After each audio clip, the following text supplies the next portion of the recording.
Hello everyone, welcome to my channel. My name is Pratibha.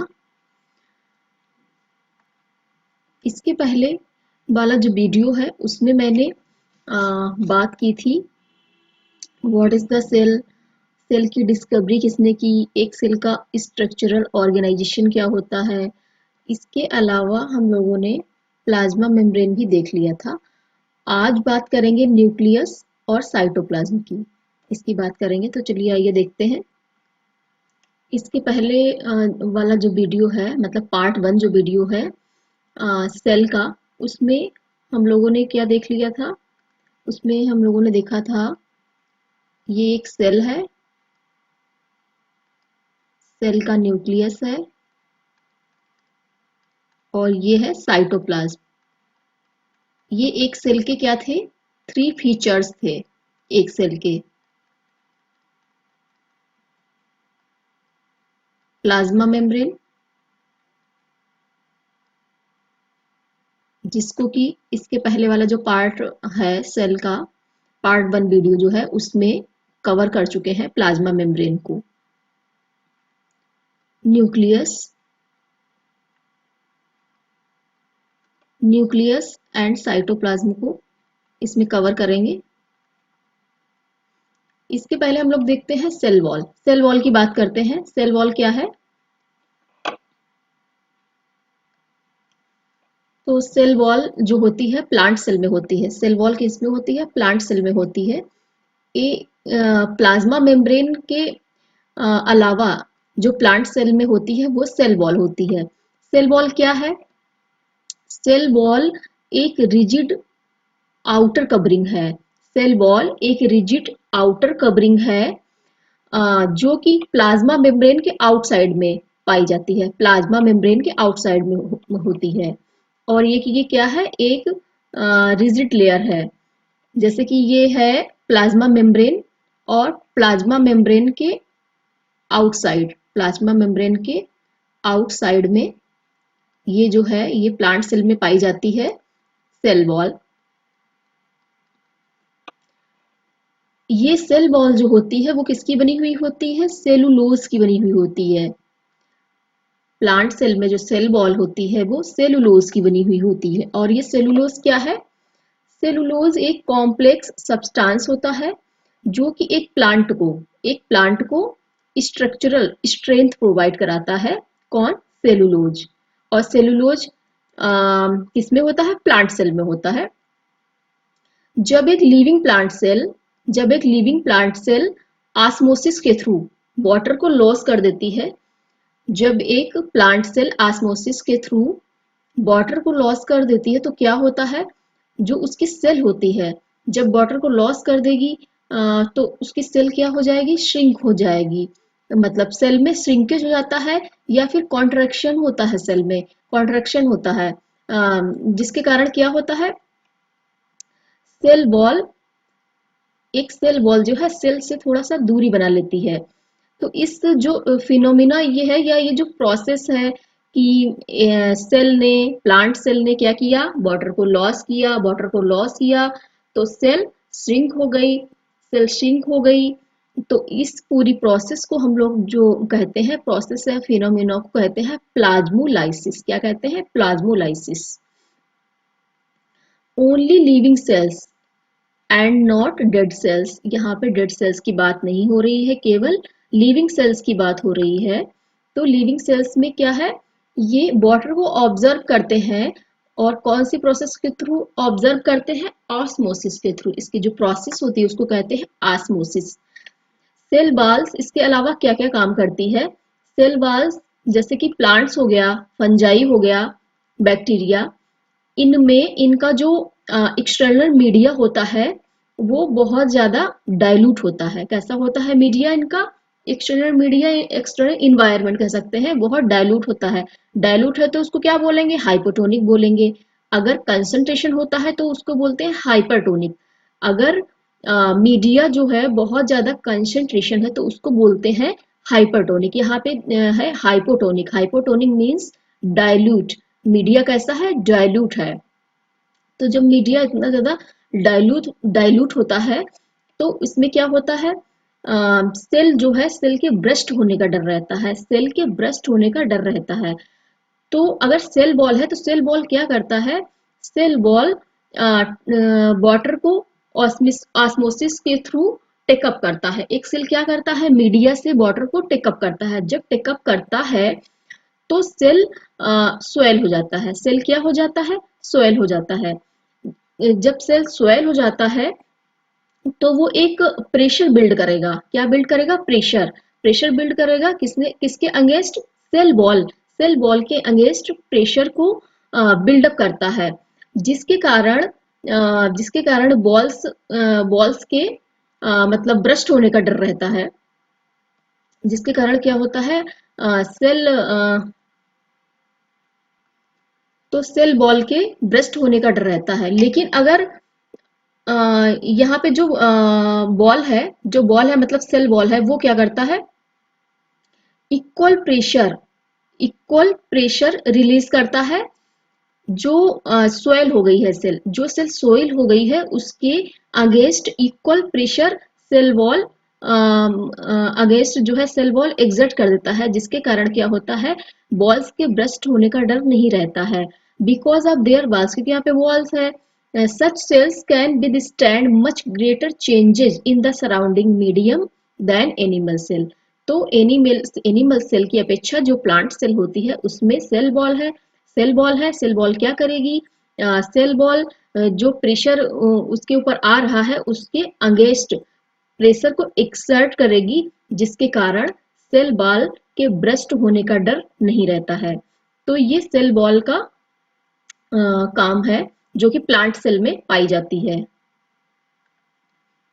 आगे देखते हैं nucleus. जो हमारा सेकेंड फीचर था, एक सेल का जो सेकेंड फीचर था वो क्या है, न्यूक्लियस। तो न्यूक्लियस की बात करते हैं।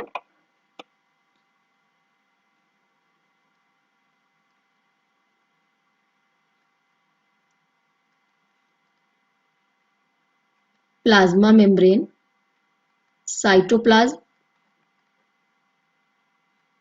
And nucleus. न्यूक्लियस क्या है, न्यूक्लियस के पास में एक डबल लेयर्ड कवरिंग होती है। ये न्यूक्लियस है, इसके पास में ये डबल लेयर्ड होता है, डबल लेयर्ड कवरिंग। इसके न्यूक्लियस को हम यहाँ पर ड्रॉ करेंगे। ये है न्यूक्लियस।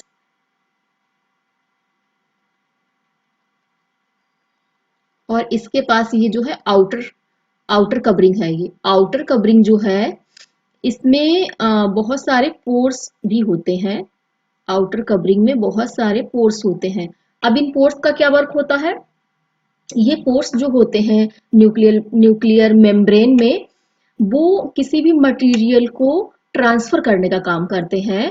ट्रांसफर करने का काम करते हैं। न्यूक्लियर मेम्ब्रेन में जो पोर्स होते हैं वो मटेरियल को ट्रांसफर करते हैं inside the nucleus to its outside. Nucleus के अंदर से मटेरियल न्यूक्लियस के बाहर जाता है, और न्यूक्लियस के बाहर जो जाता है, जैसे कि ये न्यूक्लियस है, ये इसके अंदर का है, ये इसके अंदर का पार्ट है और ये इसके बाहर का। अब ये जो बाहर का पार्ट है इसको हम कह रहे हैं साइटोप्लाज्म। क्या कह रहे हैं इसको, साइटोप्लाज्म। जब यहाँ से कोई भी मटेरियल बाहर की तरफ, मतलब न्यूक्लियस के अंदर से मटेरियल जब बाहर की तरफ ट्रांसफर होगा, तो ये बाहरी लेयर क्या है, ये है साइटोप्लाज्म। तो साइटोप्लाज्म में जाएगा, मतलब न्यूक्लियस के अंदर से मटेरियल जा रहा है साइटोप्लाज्म में। तो ये पोर्स का वर्क क्या होता है, ये किसी भी मटेरियल को न्यूक्लियस के अंदर से बाहर जाने देते हैं साइटोप्लाज्म में।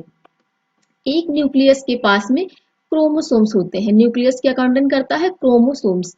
और एक क्रोमोसोम्स कैसे विजिबल होते हैं, रॉड शेप्ड स्ट्रक्चर होता है इनका। एक क्रोमोसोम्स का जो स्ट्रक्चर होता है वो रॉड शेप होता है। रॉड शेप का होता है, रॉड शेप का कब होता है, जब एक सेल डिवाइड होती है। जब एक सेल डिवाइड होती है तो उसका जो स्ट्रक्चर दिखता है वो रॉड शेप्स का दिखता है, कुछ इस तरह से।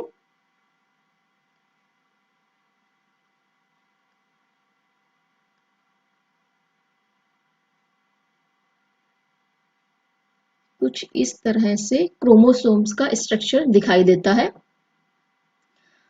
तो इसको हम बोलेंगे क्रोमोसोम्स। जब ये डिवाइड हो रहा है, क्रोमोसोम्स के पास में इनहेरिटेंस ऑफ कैरेक्टर्स होते हैं। क्या होते हैं? Inheritance of character. क्रोमोसोम्स के पास में इनहेरिटेंस ऑफ कैरेक्टर्स होते हैं।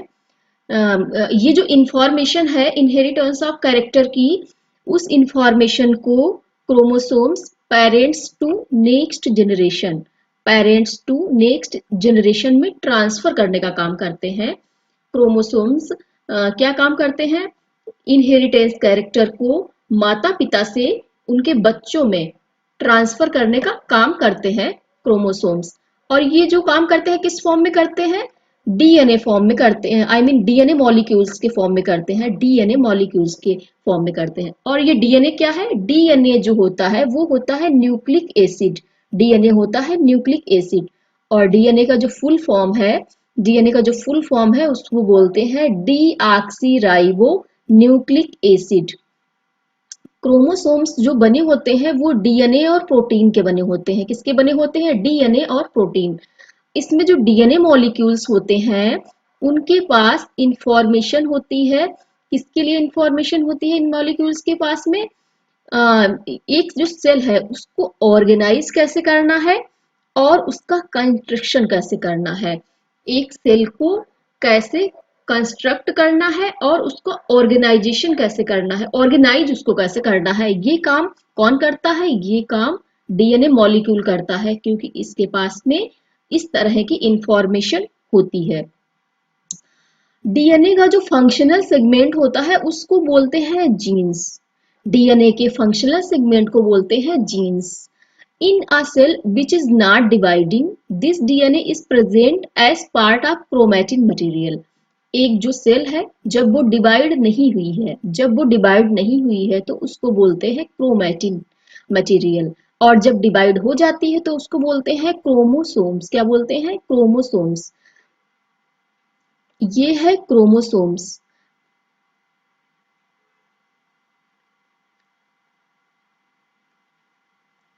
क्रोमोसोम्स। और जब ये डिवाइड नहीं हुए हैं तो कैसे दिखेंगे? कुछ इस तरह से दिखेगा जब डिवाइड नहीं हुआ है।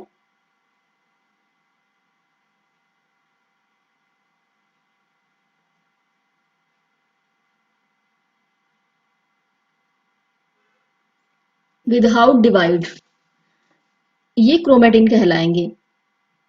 एक क्रोमेटिन ये है और एक ये है क्रोमेटिन, इनको बोलेंगे क्रोमेटिन। लेकिन जब डिवाइड हो गए तो इस तरह से दिखेंगे।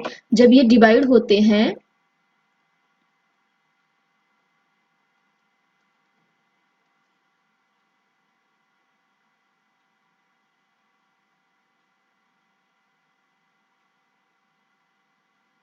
जब ये डिवाइड हो जाएंगे तो कुछ इस तरह से दिखते हैं। और इसमें अगर इस पूरे को हम देखें, वैसे तो क्रोमोसोम्स है लेकिन इसको इसको अलग मतलब क्रोमेटिन फॉर्म में अगर हम देखेंगे तो ये कहलाएंगे सिस्टर क्रोमेटिड। क्या कहलाएंगे? सिस्टर क्रोमेटिड ही कहलाएंगे। क्रोमेटिन मटेरियल कैसा विजुअल होता है? Entangled mass of thread like structure. जो क्रोमेटिन मटेरियल होता है, क्रोमेटिन जो होते हैं वो कैसे दिखते हैं? Entangled mass of thread like structure होते हैं। whenever the cell is about to divide, the chromatin materials gets organized into chromosomes. जब ये डिवाइड हो रहे हैं, ये है क्या? क्रोमेटिड। ये क्रोमेटिड है। ये जब डिवाइड हो रहे हैं तो ये इस फॉर्म में दिखेंगे तो इसको क्या बोलते हैं? क्रोमोसोम्स बोलते हैं। Nucleus play a central role in cellular reproduction. Nucleus जो है सेलुलर रिप्रोडक्शन में भी सेंट्रल रोल प्ले करता है। कैसे करता है? जब एक सिंगल सेल, मान लेते हैं ये है एक सिंगल सेल, जब ये डिवाइड होती है, सिंगल सेल जब डिवाइड होती है तो ये टू न्यू सेल्स फॉर्म करती है। एक सिंगल सेल जब डिवाइड होती है तो उससे टू न्यू सेल फॉर्म होती है। तो ये क्या है? इसका सेलुलर रिप्रोडक्शन हो रहा है, मतलब एक सेल का रिप्रोडक्शन हो रहा है। तो न्यूक्लियस इसमें मेजर रोल प्ले करता है। It also plays a crucial part along with the environment in determining the way the cell will develop. and what form it will exhibit at maturity by directing the chemical activities of the cell। तो ये nucleus के बारे में था। इसके आगे देखते हैं क्या है। न्यूक्लियस के बारे में कुछ और information. Some organism like bacteria, bacteria में क्या है, like bacteria the nuclear region of the cell में बी पुअरली डिफाइंड। जो बैक्टीरिया है उनमें जो न्यूक्लियर रीजन होता है वो अनडिफाइंड होता है, अनडिफाइंड होता है। और इसमें जिसके कारण क्या होता है, absence of a nuclear membrane. Nuclear region इसमें डिफाइंड नहीं है, न्यूक्लियर रीजन डिफाइंड नहीं है, तो न्यूक्लियर मेम्ब्रेन क्या होती, अब्सेंस होती है, एब्सेंट होती है। Such an undefined nuclear region containing only nucleic acid. और ये जो अनडिफाइंड न्यूक्लियर रीजन इसमें है, इसमें केवल क्या होता है, न्यूक्लिक एसिड्स होते हैं, न्यूक्लिक एसिड्स होते हैं और इनको बोलते हैं न्यूक्लियोइड। इनको क्या बोलते हैं, न्यूक्लियोइड। सच ऑर्गेनिज्म, और इस तरह के जो ऑर्गेनिज्म होते हैं जिनमें की न्यूक्लियर मेम्ब्रेन की लैक होती है, कमी होती है, न्यूक्लियर मेम्ब्रेन जिनमें अब्सेंट होती है, उनको बोलते हैं, उन ऑर्गेनिज्म को बोलते हैं प्रोकैरियोट्स। उन ऑर्गेनिज्म को क्या बोलते हैं, उनको बोलते हैं प्रोकैरियोट्स। प्रोकैरियोट्स में देखते हैं प्रो मीन्स प्रिमिटिव या प्राइमरी कह सकते हैं, प्रो मीन्स प्रिमिटिव या primary. Karyote means karyon means nucleus, karyote या कैरियन मीन्स न्यूक्लियस। मतलब न्यूक्लियस के पहले, ये बात कब की हो रही है, जब न्यूक्लियस का फॉर्मेशन नहीं हुआ था, उसके पहले की बात हो रही है, उसके पहले की बात हो रही है। तो प्रोकैरियोट्स हो गए, क्योंकि न्यूक्लियस नहीं था। जब न्यूक्लियस नहीं था तो न्यूक्लियर मेम्ब्रेन भी नहीं थी। न्यूक्लियर मेम्ब्रेन नहीं थी, क्यों नहीं थी, क्योंकि इनका जो न्यूक्लियर रीजन था वो डिफाइंड नहीं था, अनडिफाइंड न्यूक्लियर रीजन था, इसलिए।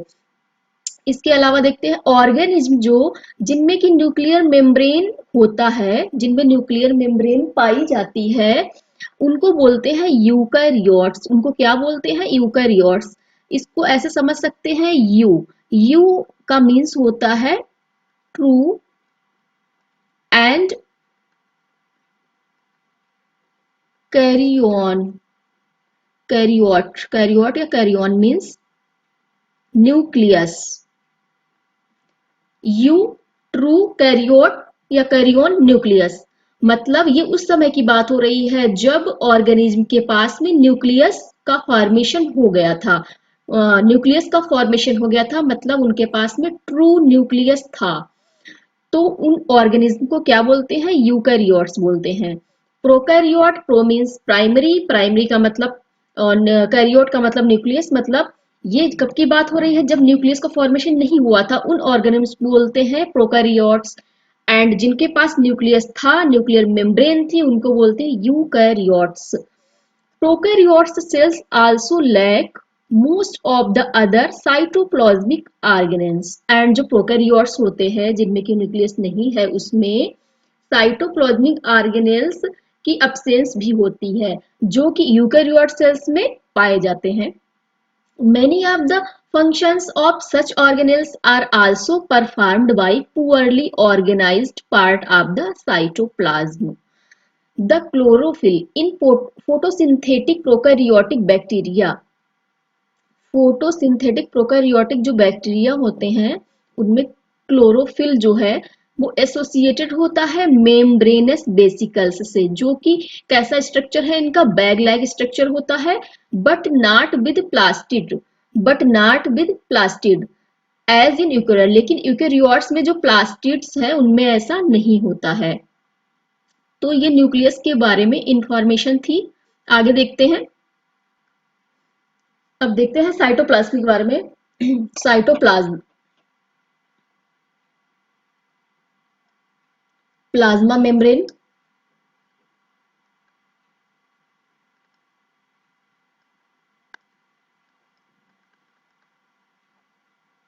Nucleus and cytoplasm.